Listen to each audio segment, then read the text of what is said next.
And Brilliant. sorry for George's annoying limey accent. Excuse me, I can speak proper English, and I'm sure Annie's used to that anyway, being over here in London. Right.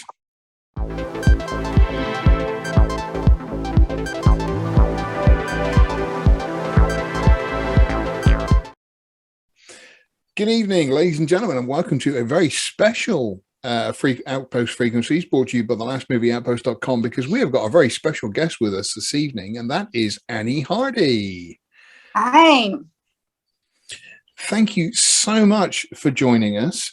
Now, Annie, if you don't know who she is firstly the star of a band called, oh, just remind me, because it's just Giant my Drag. mind. Giant Drag.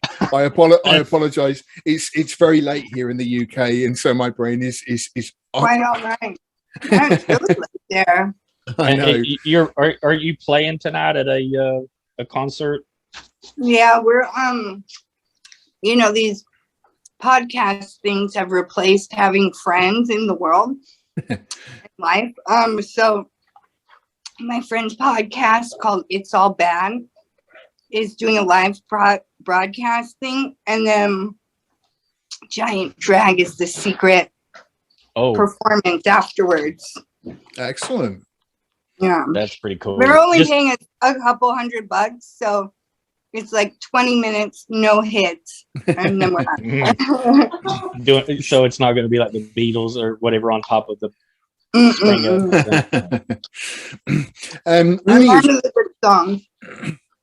Annie is also a star of an up-and-coming movie which we have had the privilege to see, which is Rob Savage's Dash Cam.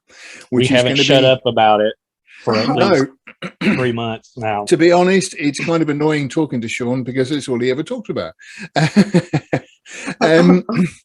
yeah, the movie is due out in June 3rd. And it is definitely a cinema experience. Annie, how would you describe the film? Well, it's a found footage horror film, as if an episode of my real life show Band Car went horribly wrong, and things get supernatural. There's a lot of splatter and spatter and bodily fluids that I think almost, except for like cum, I think every bodily fluid is represented at some point in the film. And and it's set in the pandemic, and it's been upsetting some people, but not so much since this whole war in the Ukraine thing. Yeah, everyone's focus has shifted, I guess, and now people can just enjoy it and not be uptight little bitches about it. That I was telling the co-host here that following you on Instagram and YouTube for a long time, and then watching the movie, I thought, and maybe you can clear this up for me. I wondered, because I thought your hyper version of yourself in the movie, and I thought, I wonder if people are going to take this as satire of the Trump tards, and I thought, but I'm like, but that's not too far from some of and I wondered about that.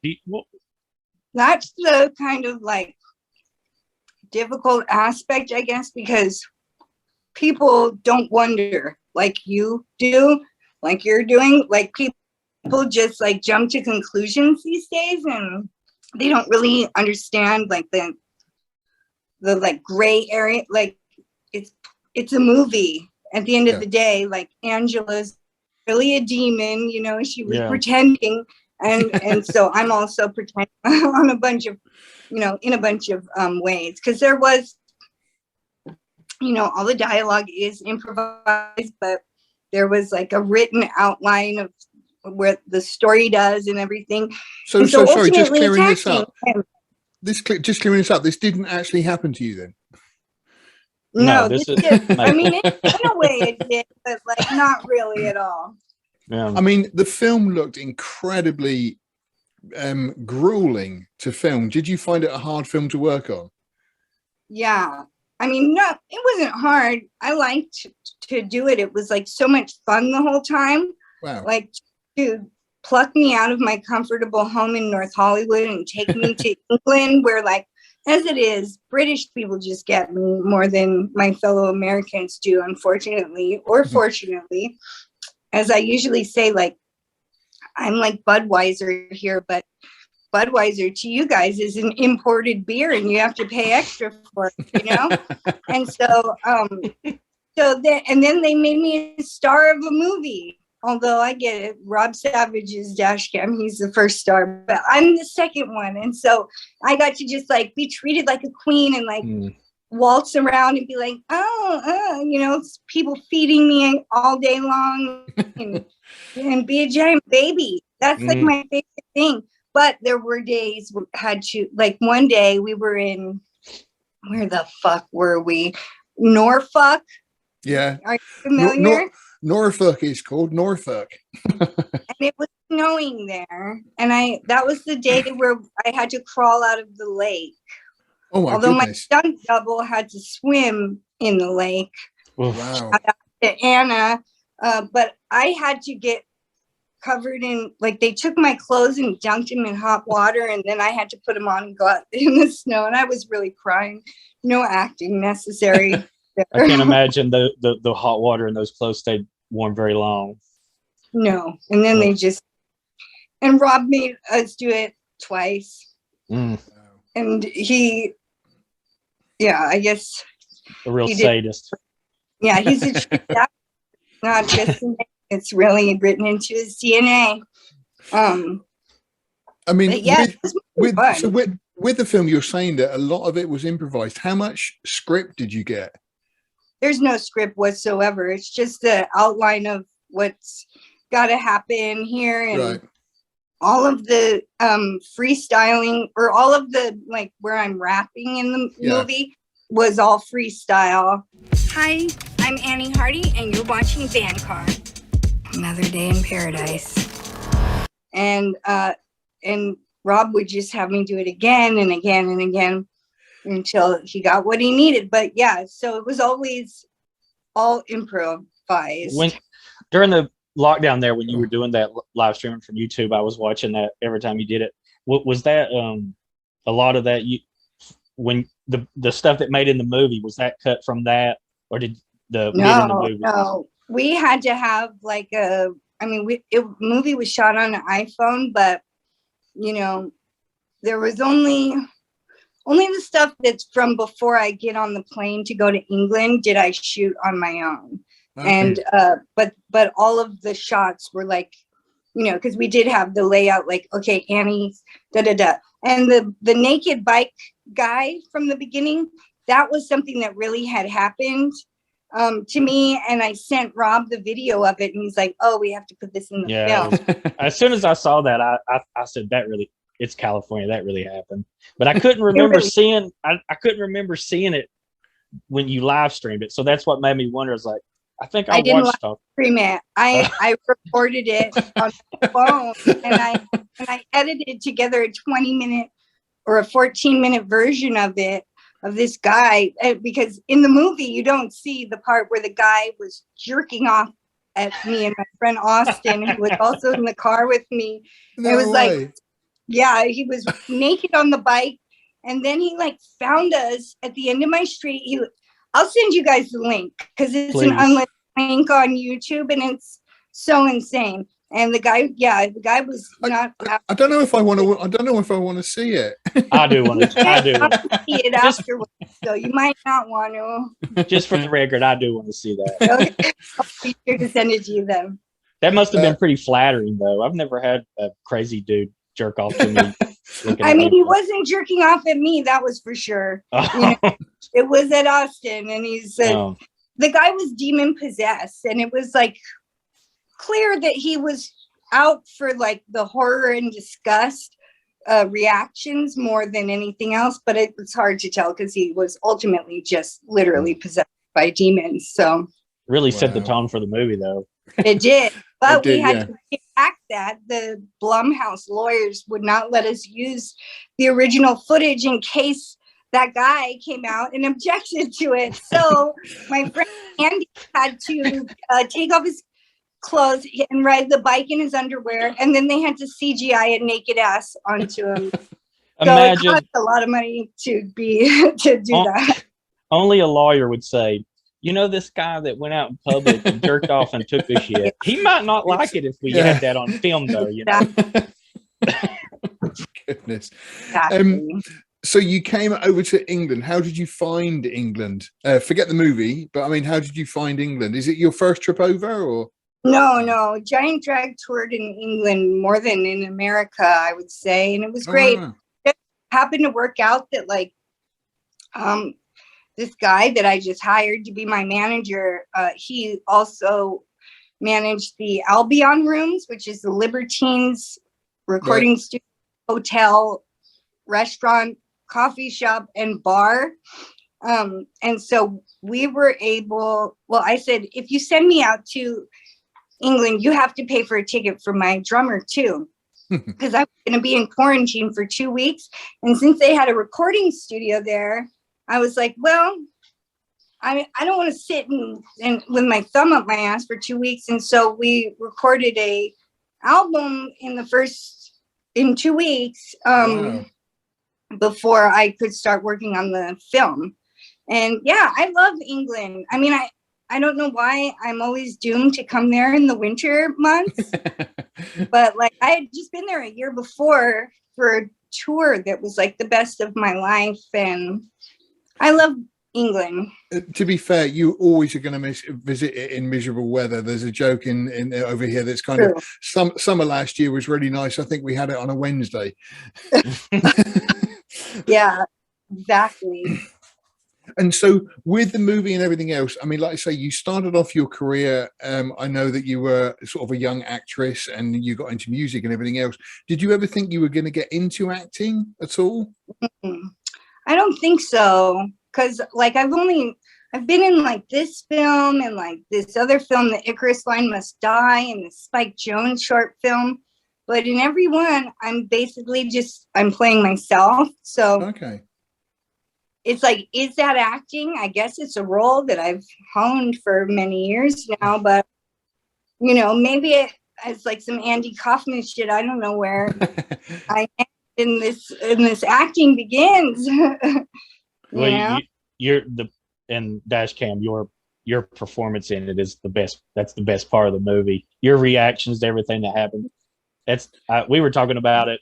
We did a video review of it to lead into this, but it's great. I've said it before.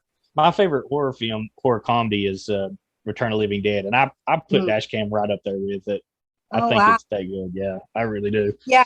Well, I have to give credit to Rob for that, because he would really make a situation where it's like, I don't have to act. When we were in the Hall of Mirrors, which was one of the first days of filming, he was on the side of the Hall of Mirrors, hitting the walls with the broom. It was really getting scared. Like wherever you see me scared, I'm usually scared. Like in the car in the back seat when Angela's like going, and blood. Like that was really traumatizing. And I didn't know that in that shot there's like the car coming from the other way, and I thought we were about to really crash, and it was hectic. Yeah. So how did you and Rob meet? How did Rob end up casting you? Well, my friend Jed Shepard, who's one of the writers on this film and on I follow him on Twitter. Yeah. So Jed is a producer of my podcast, Empath of Least Resistance, and we've been friends for quite a few years now. And when he was out here once, he stayed with me, and he said, like, I want to make Bandcar a horror film. And I was like, that would be cool, because there's always somebody who would be watching Bandcar saying, look out behind you, like someone's in the back seat, I think that's probably me.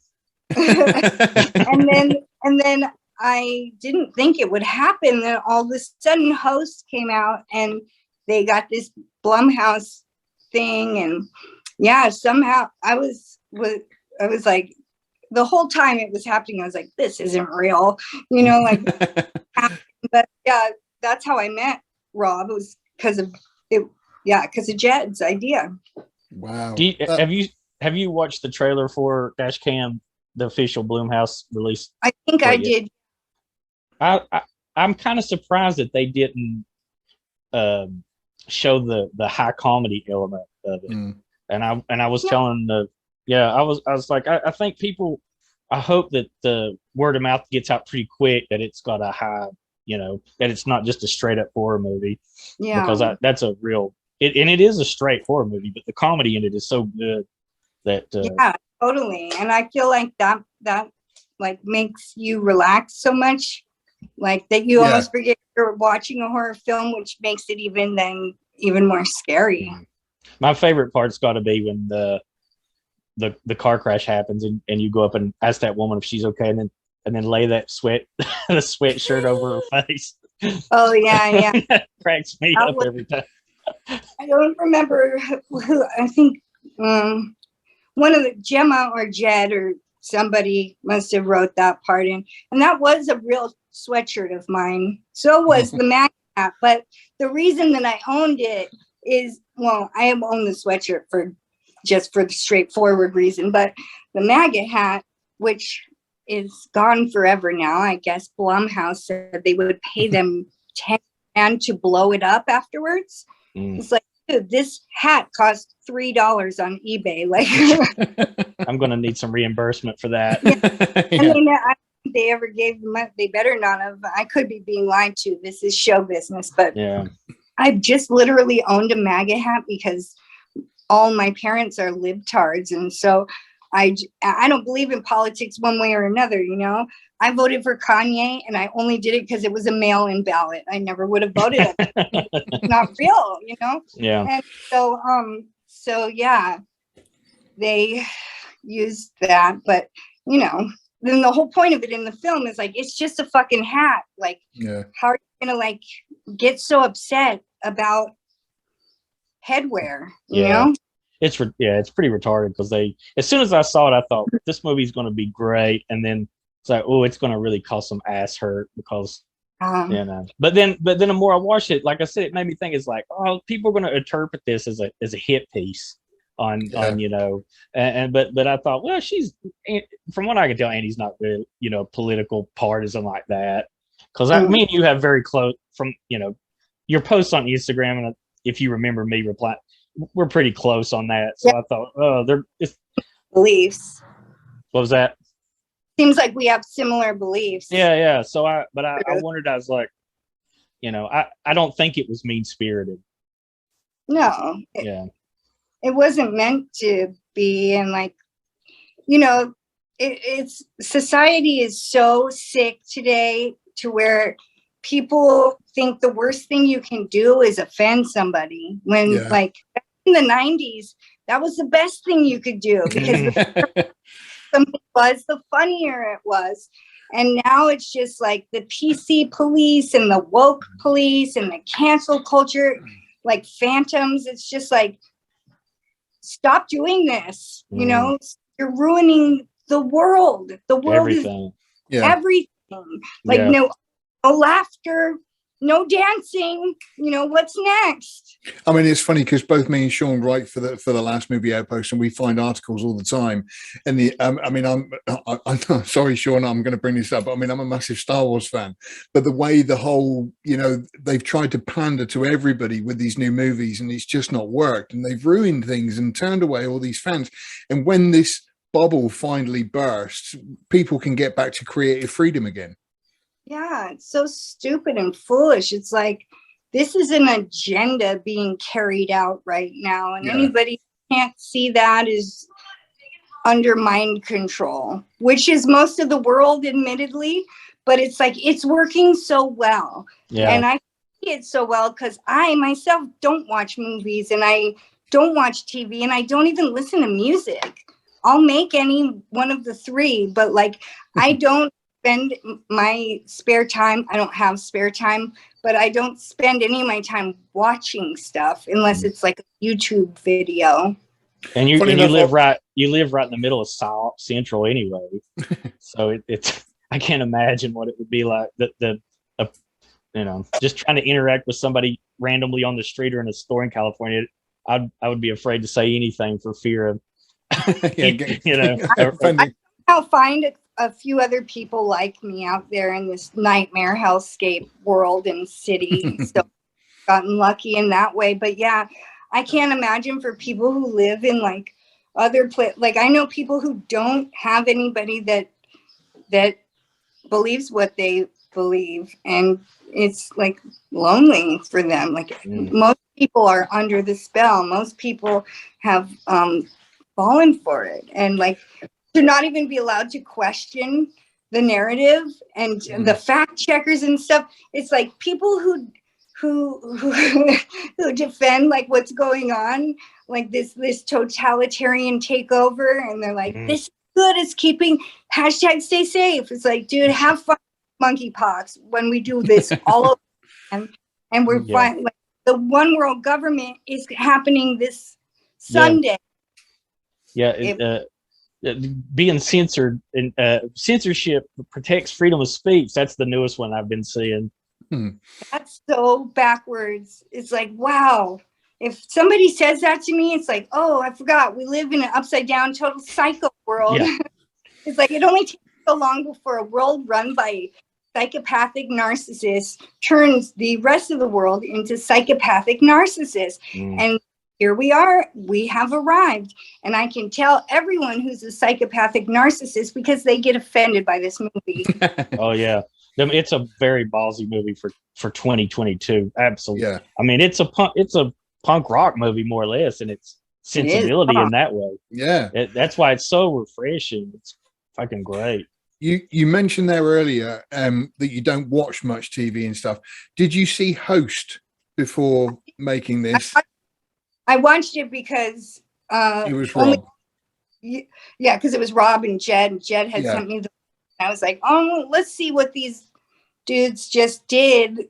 Like, and Jed's like, oh, Host is like the biggest horror film in the world right now. And I was like, okay, Jed, like, what? Yeah, right. But but it was. But what did you make of it? Are you a horror fan or? Back when I was a kid and my parents would like take us to the movie store to rent movies back when that was a thing.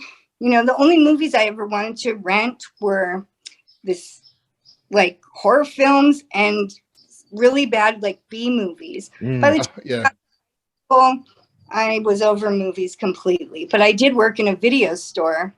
That's how I know the Mandela effect of Shazam not being a real movie is false, because I used to stock that on the shelf of US Video in San Clemente, Kazam and Shazam. So there you go. You're with the right people here, because both myself and Sean both love our horror. We both love our B movies as well, and the sort of exploitation movies. We've been doing a whole series on it, and that's kind of why Dashcan came up. That, like I say, that love Black Genie movies is what I need to know. Don't say it again. You broke up just a hair. Oh, do you guys love Black Genie movies? Is what I need to know. Black Genie movie, probably my third favorite genre, I guess. I've not heard of Black Genie movies. Kazam and Shazam. You've never heard of either movie where some guy is being a genie, but he's a black genie? No, God, that's a genre that's missed me. It is kind of weird being in England. Wait a minute, Will Smith was just in. Wasn't he? Oh, I see. Know. Sorry. I thought you were talking about like some sort of 70s, 80s movies or something like that. No. I see. Sorry. I thought I'd missed a whole genre of film there, but unfortunately, I was going to say, living in England, unfortunately, there's a whole series of stuff that we have missed. I was talking to someone the other day about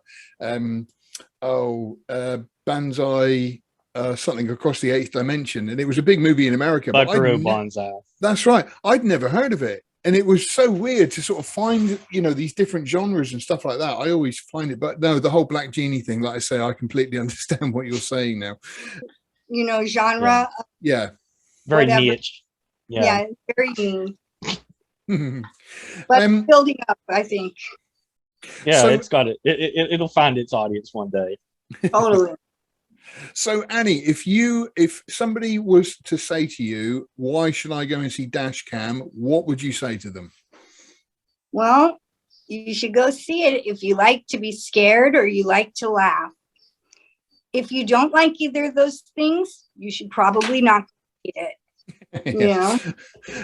Yeah, I think this. I know a few people who it's not their cup of tea, to use an English expression. I mean, like I say, both myself and Sean loved it because it was a great horror, and a great comedy horror, and it was thoroughly enjoyable. So it's going to be out. We think on June the 3rd is when it's out into the cinemas, and we cannot urge everybody enough to go and see it. If you go and see it for one reason, go and see it for Annie, because she is fantastic in it. And if you're in LA, then you can come to the Alamo downtown on June 3rd, 4th, or 5th, which is my birthday. And we're doing a Q&A. Me and Rob Savage are doing the Q&A afterwards at the screenings. Oh, fantastic. I'm so jealous. That's so tempting. I almost would tempt me to go to California for that. If I had a reason, if there's any reason to go to California, that would be the only reason I would go. Me and Rob about going on tour with it, and just like, that sounds so nice. No instruments to lug around. You just go all over the place and do that. I'm down. And interacting with the fans again must be just fantastic. Yeah, it's been really good. Go to Stitches in Spain, the big Spanish horror film festival, and we did London Film Fest. I couldn't go to the Canadian one because I'm unvaxxed, and me too. Yeah, you can't. Canada, we'll never go there again. Oh, oh no, I can't go to Castro Jr.'s country. So the thing about Canada is Jordan Peterson, who's very cool, but he could come here. So yeah, he can. But so we're running out of time according to Zoom here. I want to mention, and you should go to the movie. You should go buy the Giant Drag music online and CD if there even is such a thing anymore. Don't think those exist more. And then Annie's podcast is I recommend that too. I'll put links up. I'll put the links up in the YouTube and stuff. And like I say, we'll put it on the Last Movie Outpost as well. But Annie, we cannot thank you enough for finally getting in touch with us. And it's been an absolute pleasure to talk to you. Yeah, thank you so much for having me. Oh, thanks for doing it. A link to that bike jack off video too. Yeah, please do. Yeah, I will. Which we won't put links up on the Last Movie Outpost. Yeah. And your birthday is on June 5th, you say? Yes, indeed. Okay, I'll send you something through your Amazon. Thank you. I sent you some potting soil a few months ago on that. I don't know if you ever got. Thank you. Yeah. That Amazon wish list is cool. I need to have one for myself, but I don't think anybody would send me anything on. Yeah, that's right. Yeah. No, start an OnlyFans, and you'd be surprised. Do you think my feet would get, I can't imagine me and Sean doing very well on OnlyFans. I really, thanks, but I just don't see it working out. Speak for yourself. I don't know if you guys know what a bear is. He looks like a bear, not me. I'm too. You guys both have facial hair, so I think you could pass. Oh man, I got to shave. Okay. Annie, again, thank you so much for joining us. We really appreciate it. You're so welcome. Thank you, guys. Thanks a lot, Annie. Have a good one. Hi, I'm Annie Hardy, and you're watching Vancar. Another day in paradise. Hello? Listen, I just need you to take my friend somewhere nearby. This is Angela. Her and I taking a trip